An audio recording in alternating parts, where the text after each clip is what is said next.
So garlic ತೊಕ್ಕು ಇದ್ರದ್ದು recipe start ಮಾಡೋಣ. White ರೈಸ್ಗೆ ತುಂಬ ಚೆನ್ನಾಗಿರುತ್ತೆ. ಸೊ ಇಡ್ಲಿ, ದೋಸೆ, ಚಪಾತಿ, ವೈಟ್ ರೈಸ್ಗೆ, ಆಮೇಲೆ ಜರ್ನಿಗೆ ಹೋಗ್ಬೇಕಾದ್ರೂ 3-4 ಡೇಸ್ ಇರುತ್ತಿದ್ದು, ಅಂದರೆ 2 to 3 ಡೇಸ್ ಇರುತ್ತೆ. ಸೊ ಈ ರೆಸಿಪಿನ ಹೆಂಗೆ ಮಾಡಿದೆ ಅಂತ ನೋಡ್ಕೊಂಡು ಬರೋಣವಾ. Hello, hi, welcome back to my channel Anutanu lifestyles. ಇವತ್ತು ಒಂದು ಕ್ವಿಕ್ ಡಿನ್ನರ್ ರೆಸಿಪಿ. ಏನೂ ಮಾಡಿರಲಿಲ್ಲ ಇವತ್ತು ಬೆಳಗ್ಗೆಯಿಂದ. ಸೊ ಅದಕ್ಕೆ ಗಾರ್ಲಿಕ್ ತೊಕ್ಕು ಮಾಡೋಣ ಅಂತ, ಗಾರ್ಲಿಕ್ ಗ್ರೇವಿ ಅಂತ ಬೇಕಾದ್ರೂ ಹೇಳ್ಬೋದು. ಸೊ ಅದು ಸ್ಟಾರ್ಟ್ ಮಾಡೋದಕ್ಕೆ ಒಂದು 6 ಸ್ಪೂನ್ಸ್ ಅಷ್ಟು ಆಯಿಲ್ ಹಾಕ್ಕೊಳ್ತಿದ್ದೀನಿ. ಸ್ವಲ್ಪ ಆಯಿಲ್ ಜಾಸ್ತಿನೇ ಇರಬೇಕು ಇದಕ್ಕೆ. ಇವಾಗ ಸಾಸಿವೆ ಹಾಕ್ಕೊಳ್ತಾ ಇದ್ದೀನಿ. ಒಂದು 1.5 ಟೀ ಸ್ಪೂನ್ಸ್ ಸಾಸಿವೆ ಸಿಡಿದ್ಮೇಲೆ 1 ಸ್ಪೂನಷ್ಟು ಮೆಂತ್ಯ ಹಾಕ್ಕೊಳ್ತಾ ಇದ್ದೀನಿ. ಇವಾಗ ಸಿಮ್ ಮಾಡ್ಕೊಂಡ್ಬಿಡಿ.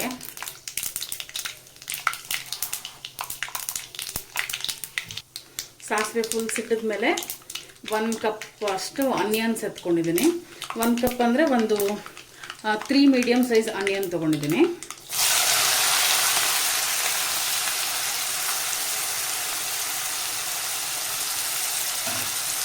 ಇದನ್ನು ಒಂದು 2 ಮಿನಿಟ್ಸ್ ಫ್ರೈ ಮಾಡ್ಕೊಳ್ಳೋಣ, ಸ್ವಲ್ಪ ಟ್ರಾನ್ಸ್ಪರೆಂಟ್ ಆಗೋವರೆಗೂ. ಆನಿಯನ್ ಸ್ವಲ್ಪ ಬೇಗ ಮ್ಯಾಶ್ ಆಗೋಕ್ಕೋಸ್ಕರ ಒಟ್ಟಿಗೆ ಫುಲ್ ರೆಸಿಪಿಗೆ ಬೇಕಾಗಿರೋಷ್ಟು ಸಾಲ್ಟ್ ಹಾಕೊಂಡ್ಬಿಡ್ತೀನಿ.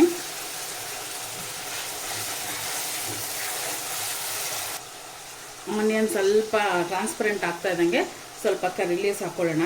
ಇದು ಎಲೆ ತುಂಬ ದೊಡ್ಡದಾಗಿದೆ, ಅದಕ್ಕೆ ಸ್ವಲ್ಪ ಕಟ್ ಮಾಡಿ ಹಾಕ್ಕೊಳ್ತಾ ಇದ್ದೀನಿ.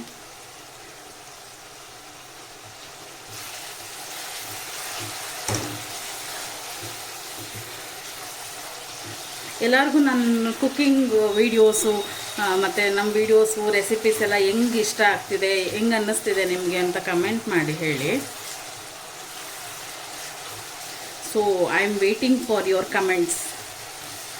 ತುಂಬ ಜನ ಆ್ಯಕ್ಚುಲಿ ಕೇಕ್ದು ಲ್ಯಾಮಿಂಗ್ಟನ್ಸ್ ಸ್ಪಾಂಜ್ದು ರೆಸಿಪಿ ಕೇಳ್ತಿದ್ದೀರಾ. ಇನ್ನೂ ಸ್ವಲ್ಪ ಜನ ಕೇಳಿ, ಆಮೇಲೆ ಮಾಡ್ತೀನಿ. ಇಷ್ಟು ಟ್ರಾನ್ಸ್ಪರೆಂಟ್ ಆದರೆ ಸಾಕು. ಇವಾಗ ಮೇನ್ ಡಿಶ್ ಇದ್ರದ್ದು ಗಾರ್ಲಿಕ್ ಹಾಕೊಂಡ್ಬಿಡೋಣ. ಸ್ವಲ್ಪ ಫ್ರೈ ಆಗಲಿ ಅದೂ. ಈ ರೆಸಿಪಿ ಹೆಂಗೆ ಅಂದರೆ, ನೀವು ಟ್ರೈನ್ ಟ್ರಾವೆಲ್ ಮಾಡ್ತಾ ಇದ್ದೀರಾ ಅಂದ್ರೂ ಯೂಸ್ ಆಗುತ್ತೆ, ಬಟ್ ಬೇಗ ಹಾಳಾಗಲ್ಲ. ಎಣ್ಣೆ ಜಾಸ್ತಿ ಹಾಕಿ ಮಾಡೋದ್ರಿಂದ ಇದಕ್ಕೆ ನೀರೇನು ಯೂಸೇ ಮಾಡಲ್ಲ. ನಾವು ಬರೀ ಆಯಿಲಲ್ಲೇ ಮಾಡೋದು. ನೀವು ಇಡ್ಲಿ, ದೋಸೆ, ಚಪಾತಿ ಮತ್ತು ಬಿಸಿ ಬಿಸಿ ರೈಸಿಗೆ ತುಂಬ ಚೆನ್ನಾಗಿರುತ್ತೆ ಇದು ಗಾರ್ಲಿಕ್ ತೊಕ್ಕು. ಟ್ರೈ ಮಾಡಿ. ಎಲ್ಲ ಟ್ರಾವೆಲಿಂಗ್ ಹೋಗ್ಬೇಕಾದ್ರೆ ಹಾಳಾಗಲ್ಲ. 1 2 to 3 ಡೇಸ್ ಆದರೂ ಹಾಳಾಗಲ್ಲ. ಚೆನ್ನಾಗಿ ಅನಿಸುತ್ತೆ ಇದು ತಿನ್ನೋದಕ್ಕೆ. ಅಂದರೆ ಚಳಿ ಟೈಮಲ್ಲಿ ಬಿಸಿ ಬಿಸಿ ಅನ್ನಕ್ಕೆ ಚೆನ್ನಾಗಿರುತ್ತೆ. ಇವತ್ತು ಇದಕ್ಕೆ ಕಾಂಬಿನೇಷನ್ ನಾನು ವೈಟ್ ರೈಸನ್ನೇ ಮಾಡಿರೋದು. ಇವಾಗ ಗಾರ್ಲಿಕ್ ಸ್ವಲ್ಪ ಫ್ರೈ ಆಗಿದೆ, ಮೀನ್ಸ್ ಅದ್ರದ್ದು ಹಸಿ ವಾಸನೆ ಎಲ್ಲ ಹೋಗಿದೆ. ಈ ಗ್ರೇವಿದು ಮೇನ್ ಕೀನೇ ಎಲ್ಲ ಚೆನ್ನಾಗೆ ಬಾಡಿಸೋದು. ಯಾವುದೇ ತಪ್ಪಾದ್ರೂ, ಮೀನ್ಸ್ ಯಾವುದೇ ಕಡಿಮೆ ಬಾಡಿಸಿದ್ರೂ ಹಾಳಾಗುತ್ತೆ ಬೇಗ. ಕ್ಲೀನಾಗಿ ಬಾಡಿಸಿ ಇವಾಗ ಒಂದು 2 ಮೀಡಿಯಮ್ ಸೈಜ್ ಟೊಮೆಟೊನ ಚಾಪ್ ಮಾಡ್ಕೊಂಡಿದ್ದೀನಿ. ಅದು ಮ್ಯಾಶ್ ಆಗೋವರೆಗೂ, ಇದು ಒಂದು 2 ಮಿನಿಟ್ಸ್ ಮ್ಯಾಶ್ ಆಗೋವರೆಗೂ ಇದನ್ನು ಒಂಚೂರು ಫ್ರೈ ಮಾಡ್ಕೊಂಡ್ಬಿಡೋಣ. ನಾನಿವಾಗ ಈ ಸ್ಟೇಜಲ್ಲೇ, ಆದರೆ ಸ್ವಲ್ಪ ಟೊಮೆಟೊ ಸ್ಮ್ಯಾಶ್ ಈ ಥರ ಆಗಿದೆ, ಬಟ್ ಒಟ್ಟಿಗೆ ಎಲ್ಲನೂ ಕುಕ್ ಆಗಲಿ ಅಂತ ಇವಾಗ ಇದಕ್ಕೆ ಒಂದು 3 ಟೀ ಸ್ಪೂನಷ್ಟು ಸಾಂಬಾರು ಪೌಡ್ರು, 1.5 ಟೀ ಸ್ಪೂನಷ್ಟು ರೆಡ್ ಚಿಲ್ಲಿ ಪೌಡರು, ಆಮೇಲೆ ಸ್ವಲ್ಪ ಅರಿಶಿನ, ಒಂದು 1.5 ಸ್ಪೂನಷ್ಟು ಧನಿಯಾ ಪುಡಿ ತೊಗೊಂಡಿದ್ದೀನಿ.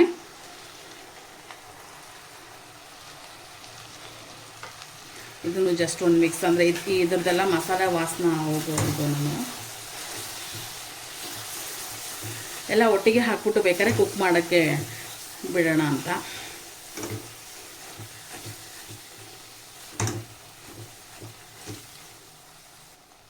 ಇದಕ್ಕೆ ಇವಾಗ ಒಂದು ಲೆಮನ್ ಸೈಜಷ್ಟು ಏನದು ಟ್ಯಾಮ್ರಿಂಡ್ ತೊಗೊಂಡು ನೆನೆಯಕ್ಕೆ ಹಾಕಿದ್ದೆ. ಅದ್ರದ್ದು ಜ್ಯೂಸು ಟ್ಯಾಮ್ರಿಂಡು ಅದು ಅಂದರೆ ಈ ರೆಸಿಪಿ ಒಂಥರ ಹುಳಿ ಹುಳಿಯಾಗಿ ಖಾರ ಖಾರ ಸ್ವೀಟ್ ಇರುತ್ತೆ. ನಾನು ಇಷ್ಟೇ ಇದರಲ್ಲೇ ಕುಕ್ ಆಗಲಿ, ಅದು ಫುಲ್ಲು ಲೋ ಫ್ಲೇಮಲ್ಲಿ. ಇವಾಗ ಒಂದು ಸ್ವಲ್ಪ ಬೆಲ್ಲ ಹಾಕ್ಕೊಂಡು ಬಿಡ್ತೀನಿ. ಆ್ಯಕ್ಚುಲಿ 1 ಪೀಸ್ ಹಾಕಿದ್ರೆ ಸಾಕು. ನಮ್ಮ ತನ್ವಿನೂ ತಿನ್ನೋದ್ರಿಂದ ಖಾರ ತಿಂತಾಳೆ, ಬಟ್ ಹೆವಿ ಖಾರ ಆದರೆ ಅವಳಿಗೂ ಕಷ್ಟ ಆಗುತ್ತೆ. ಸೊ ಅದಕ್ಕೆ ಇನ್ನೊಂದು ಸ್ವಲ್ಪ, ಯಾವಾಗಲೂ ಯೂಶ್ವಲಿ ಹಾಕೋದ್ಕಿಂತ ಒಂದು ಸ್ವಲ್ಪ ಜಾಸ್ತಿ ಹಾಕಿದ್ದೀನಿ. ಬಟ್ ಇದು ನೋಡೋದಕ್ಕೆ ಟೊಮೆಟೊ ಗೊಜ್ಜು ಥರ ಕಾಣಿಸ್ತಾ ಇರುತ್ತೆ. ಒಂದಿಷ್ಟು ತೊಗೊಂಡ್ರೆ ಸಾಕು, ಚೆನ್ನಾಗಿ ರೈಸ್ ಊಟ ಮಾಡ್ಬೋದು ಇದರಲ್ಲಿ. ಯಾಕಂದರೆ ಖಾರ ಜಾಸ್ತಿ ಇರುತ್ತಲ್ಲ, ಮತ್ತು ಗಾರ್ಲಿಕ್ನ ಸ್ವೀಸ್ ಮಾಡ್ಕೊಂಡು ಅನ್ನದಲ್ಲಿ ತಿಂದರೆ ತುಂಬ ಚೆನ್ನಾಗಿರುತ್ತೆ. ನಮ್ಮ ತನ್ವಿನೇ ಇದ್ರದ್ದು ರಿವ್ಯೂವರ್ ಇವಾಗ. ಸೊ ಲಾಸ್ಟಲ್ಲಿ ಅವಳದು ಒಂದು ಸ್ಕೂಲಿಂದ ಬಂದ ತಕ್ಷಣ ಅವಳು ಎಕ್ಸಾಮ್ ಬಗ್ಗೆ ಟೆಸ್ಟ್ ಹೆಂಗೆ ಬರೋದು ಅಂತ ಹೇಳಿದ್ದು ಒಂದು ಕ್ಲಿಪ್ ಹಾಕ್ತೀನಿ. ಅವಳು ಹೇಳಿದ್ಲು ಅದನ್ನು ಶೇರ್ ಮಾಡು ಅಂತ. ಸೊ ಅದು ಒಂದು ಹಾಕ್ತೀನಿ. ಸೊ ನಮ್ಮ ವಿಡಿಯೋನ ಇನ್ನೂ ಯಾರು ಸಬ್ಸ್ಕ್ರೈಬ್ ಮಾಡ್ದಿರ ನೋಡ್ತಿದ್ರೆ ಪ್ಲೀಸ್ ದಯವಿಟ್ಟು ಸಬ್ಸ್ಕ್ರೈಬ್ ಮಾಡ್ಕೊಳ್ಳಿ, ಲೈಕ್ ಮಾಡಿ, ಶೇರ್ ಮಾಡಿ, ಕಮೆಂಟ್ ಮಾಡಿ. ನಿಮ್ಮ ಸಪೋರ್ಟ್ ನಮ್ಗೆ ತುಂಬ ಮುಖ್ಯ, ಯಾವಾಗಲೂ ಹೇಳ್ದಂಗೆ. ಸೊ ಇದಿವಾಗಲೇ ಆಯಿಲೆಲ್ಲ ಫುಲ್ ರಿಲೀಸ್ ಆಗಿಬಿಟ್ಟಿದೆ.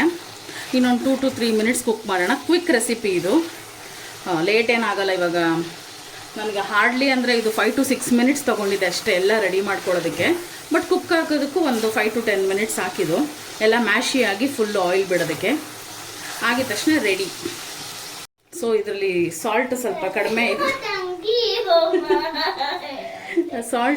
ಕಡಿಮೆ ಅನ್ನಿಸ್ತು. ಸೊ ಇನ್ನೊಂದು ಸ್ವಲ್ಪ ಸಾಲ್ಟ್ ಹಾಕ್ಕೊಂಡೆ ನಾನಿವಾಗ. ಸಾಲ್ಟ್ ಹಾಕಿದ್ದೀನಲ್ಲ, ಆಗಿತ್ತು ಸಾಲ್ಟ್ ಕಡಿಮೆ ಅಂತ ಗೊತ್ತಾಯ್ತು. ಹೌದೌದು. ಇವಾಗ ಸಾಲ್ಟ್ ಹಾಕ್ಬಿಟ್ಟು ಇನ್ನೊಂದು ಸಾಲ್ಟ್ ಫುಲ್ಲು ಮೆಲ್ಟ್ ಆಗೋವರೆಗೂ ಇನ್ನೊಂದು 2 ಮಿನಿಟ್ಸ್ ಫ್ರೈ ಮಾಡ್ಕೊಂಬಿಡೋಣ. ನಮ್ಮದು ಬೆಕ್ಕು ಮರಿ ಬಂತಿಲ್ಲಿ. ಆ್ಯಕ್ಚುಲಿ ನನಗೆ ಬೆಕ್ಕಿಷ್ಟ ಇಲ್ಲ ಅಂದ ಸೆನ್ಸ್, ನನಗದೇನೋ ಗೊತ್ತಿಲ್ಲ. ಬೆಕ್ಕು ಫೋಬಿಯಾ, ನನಗೆ ಭಯ. ಬೆಕ್ಕಲ್ಲ ನಮ್ಮ ತನ್ವಿ, ಹಿಂಡ್ರೆನ್ಸ್ ಅಂದರೆ ಗೊತ್ತಾದ್ಮೇಲೆ ಹೇಳ್ತೀನಿ. ಡಾಗ್ ಅಂತೆ ತನ್ವಿ. ಅವಳಿಗೆ ಅವಾಗಿಂದ ಟೆಸ್ಟ್ ನಡೀತಾ ಇದೆ. ಮೇಡಮ್ ಹೋಗಿ ಓದ್ಕೊಳ್ಳಿ ಅಂತ ಒಳಗಡೆ ಲಾಕ್ ಹಾಕಿದ್ವಿ. ಇವಾಗ ಬಂದಿದೆ ಬೆಕ್ಕಿಲ್ಲಿ ನನಗೆ ಕಾಟ ಕೊಡೋದಕ್ಕೆ. ನಿನ್ನ ನಗದು ನೋಡ್ರೆ ಎಲ್ಲ ಎದುರ್ಕೋತಾರೆ. ಸೊ ಆಗಿದೆ, ಇದನ್ನು ಡಿಶ್ ಔಟ್ ಮಾಡೋಣ. ಸೊ ಜ್ಞಾಪಕ ಇದೆ ಅಲ್ವಾ, ನಮ್ಮ ಚಾನೆಲ್ನ ಸಬ್ಸ್ಕ್ರೈಬ್ ಮಾಡೋದು ಮರಿಬೇಡಿ. ಲೈಕ್ ಮಾಡಿ, ಶೇರ್ ಮಾಡಿ, ಕಮೆಂಟ್ ಮಾಡಿ. ಡಿಶ್ ಔಟ್ ಮಾಡಿ ತೋರಿಸ್ತೇನೆ. So garlic thokku is ready. ಕಾಣಿಸ್ತಿದ್ಯಾ? ಫುಲ್ ನೋಡಿ ಹೆಂಗೆ ಆಯಿಲ್ ಎಲ್ಲ ಬಿಟ್ಟಿದೆ. ಟ್ರೈ ಮಾಡಿ, ತುಂಬ ಚೆನ್ನಾಗಿರುತ್ತಿದ್ದು ರೆಸಿಪಿ. ಸ್ವಲ್ಪ ಹಾಕೊಂಡ್ರೆ ಸಾಕು, ಜಾಸ್ತಿ ಅನ್ನ ತಿನ್ಬೋದು. ಇವಾಗ ನಮ್ಮ ತನ್ವಿಗೆ ತಿನ್ನಿಸ್ಬಿಟ್ಟು ರಿವ್ಯೂ ಕೇಳೋಣ.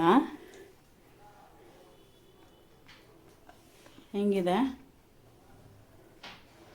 ಖಾರ ಜಾಸ್ತಿ ಇದೆಯಾ? ಹುಳಿ ಅಂತೂ ಸಕ್ಕತ್ತಾಗಿದೆ. ಚೆನ್ನಾಗಿದಲ್ಲ? ಖಾರ ಇದೆಯಲ್ಲ? ಖಾರ ಇದೆ, ಅದು ಸ್ವಲ್ಪ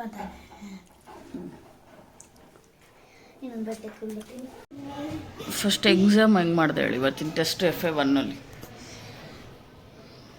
ಹೇಳು. ಫಸ್ಟು ಏನು ಮಾಡಿದೆ ಹೇಳು? ಫಸ್ಟು ಸ್ವಲ್ಪ ಓದ್ಕೊಳ್ಳೋಕೆ ಟೈಮ್ ಕೊಟ್ಟರು. ನಾನು ಫುಲ್ ಓದ್ಕೊಂಬಿಟ್ಟೆ. ಅಂದರೆ ಮಿಸ್ಸಿಂಗ್ ಲೆಟರ್ಸ್ ಅದು ಓದ್ಕೊಂಡಿರಲಿಲ್ಲ ಅಂತ ಫುಲ್ ಓದ್ಕೊಂಬಿಟ್ಟೆ. ಮತ್ತು ಬ್ಯಾಗು ಅದೆಲ್ಲ ಬುಕ್ಸ್ ಎಲ್ಲ ಡೌನೆಲ್ಲ ಇಕ್ಕಿ ಅಂದರೆ ಕೆಳಗಡೆ ಇಟ್ಬಿಟ್ಟು ಬಂದು ಎಕ್ಸಾಮ್ ಬರ್ದು ಬಂದಿರೋದು. ಏನು ಎಕ್ಸಾಮ್? ಒಂದು ಲೆಸನ್ ಎಕ್ಸಾಮು, ಮಿಸ್ಸಿಂಗ್ ಲೆಟರ್ಸ್ ಎಲ್ಲ ಬರ್ದಾ? ಬರ್ದೆ. ನಿಜವಾ? ಅದೇ ಒಂದು ಮಾತಾಡ್ಬಿಟ್ಟಿದೆ. ಯಾಕೆ? ಯಾಕಂದರೆ ಅದು ಕೀವರ್ಡ್ಸ್ ಅಲ್ಲಿತ್ತು ಅಂತ ನಾನು ಓದ್ಕೊಂಡಿದ್ದೆ. ಕ್ವಶನ್ ಆನ್ಸರ್ಸು ಬರ್ದೆ.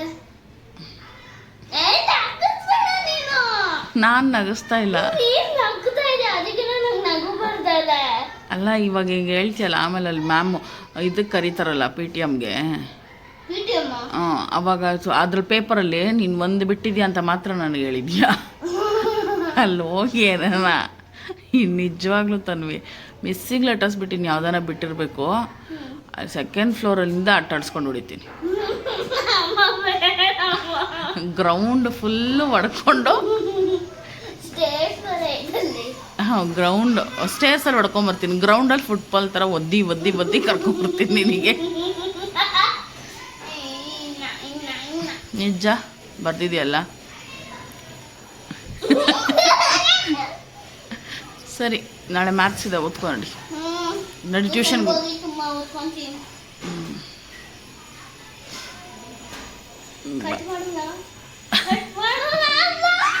ಪ್ರೂಫು ತನ್ವಿ ಓದ್ತಾಳ ಇಲ್ವಾ ಅಂತ. ಯೋಗ ಆಯ್ತಾ ಇವತ್ತು?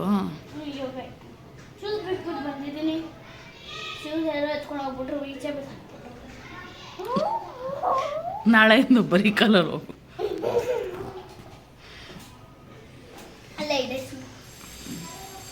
ಸರಿ ನಡಿ, ರೆಡಿಯಾಗಿ ನಡಿ.